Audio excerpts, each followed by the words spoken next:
In previous episodes in this series, we have begun exploring the fascinating world of the Islamic occult sciences.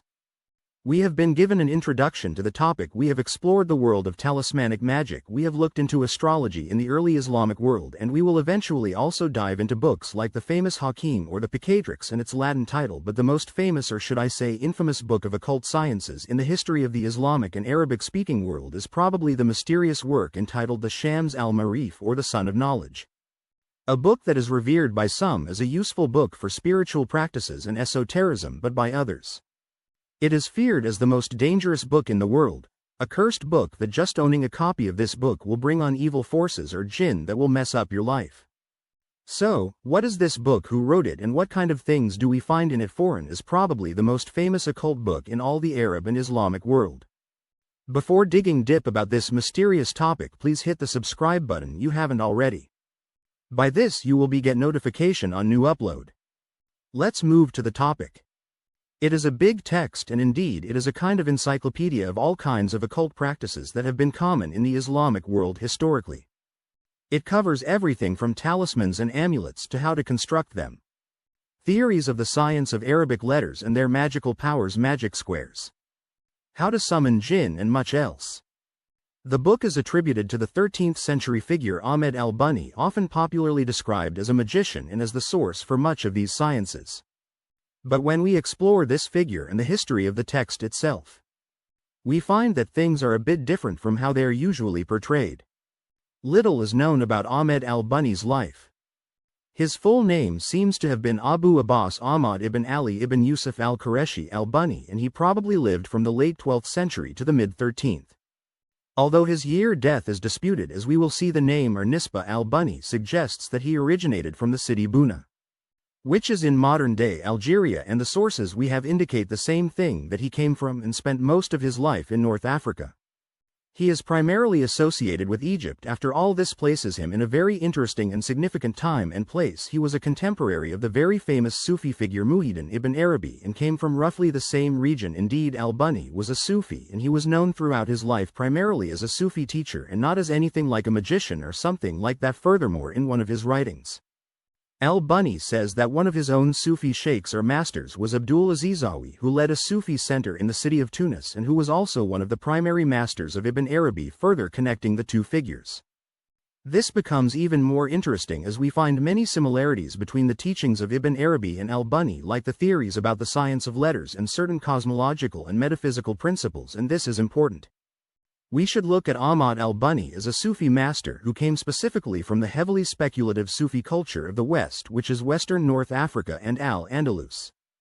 This region was ripe with Sufism, but it was a Sufism that was, to generalize, more theoretical, more concerned with metaphysical and cosmological speculation on top of these spiritual practices and psychological transformations associated with Sufism.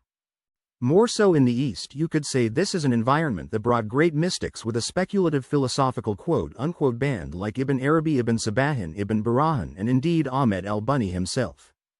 We do in fact find many similar ideas in these writers because, importantly, all sources indicate that Ahmad al-Buni later in his life became seen particularly as a great and revered Sufi teacher and master who led a group of disciples or students primarily in Cairo, Egypt. They would have performed all the practices associated with Sufism, such as Vikar's remembrance and Khalwa's spiritual retreats, and most of al-Buni's writings attest to this very strong Sufi connection and the fact that he was a spiritual master to several students even after his death, which is sometimes said to have been in the year 1225, but other times we see the years 1231 or 1232 nonetheless after his death. His tomb became a place of pilgrimage, which processed the kind of status he had as a Sufi teacher and that he was maybe even seen as a kind of saint or wali. Ahmad al-Buni also left behind writings which have collectively come to be called the Corpus Bonionum by academics, and it is here that we find those occult and esoteric aspects that he has become so strongly associated with. Now most of al-Buni's writings are simply books on Sufism, like many other books from that tradition talking about these stages of the Sufi path, practices like the good and as well as the powers of reciting the divine names. Even books that are more quote-unquote occult or magical, which do exist, are all essentially within a Sufi framework. Specifically speculative Sufi traditions associated with the Islamic West. As we saw, The problem with these writings, at least in relation to the subject of this episode, is that none of them are shams. At least not as we know it. Recent scholarship by people like Noah Gardner and John Charles Cullen have studied the Ibonian corpus and its relationship with the popular Shams al-Marif, and suggests that around 5 works attributed to al-Buni can with some certainty be his authentic work. These include works of a more traditional Sufi nature, such as the Element, a commentary on the names of God. His writings also include books that are decidedly more occult and which deal with topics that are associated with things like esotericism and maybe even that controversial word magic, which of course al-Buni himself would not have used as a name for what he was doing. These are primarily the Lada, if the subtleties of the science on the celestial letters, and in the lead, and this is where it gets interesting. A work entitled The Shams al-Marif, that most famous book whose title translates to something like The Sun of Knowledge and the Subtleties of Elevated Things, more often known simply under the shorter title The Sun of Knowledge.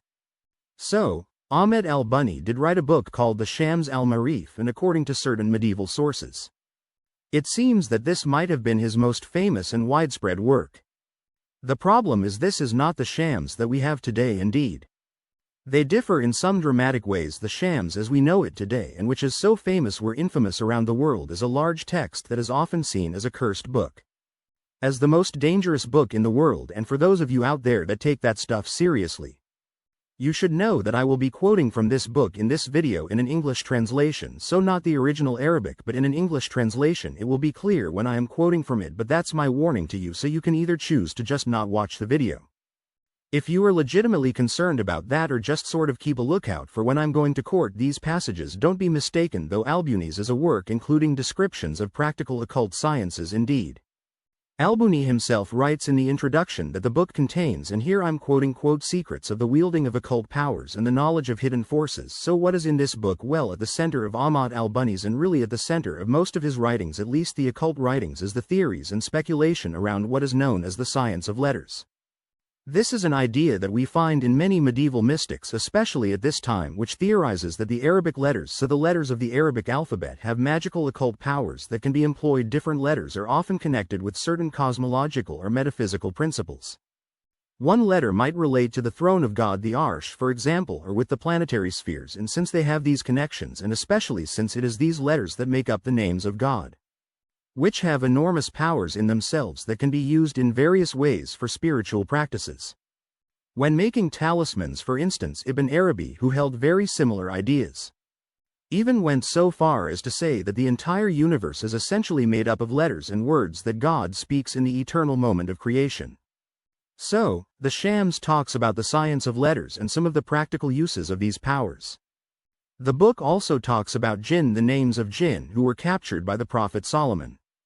It talks about angels and their natures, as well as more practical instructions on how to construct what is known as alpha or cryptograms. This is essentially using letters and numbers to create symbols that have certain powers. The most prominent example of this is the so-called magic squares, which are squares of numbers and different rows that add up to the same number regardless of which way you add the numbers up.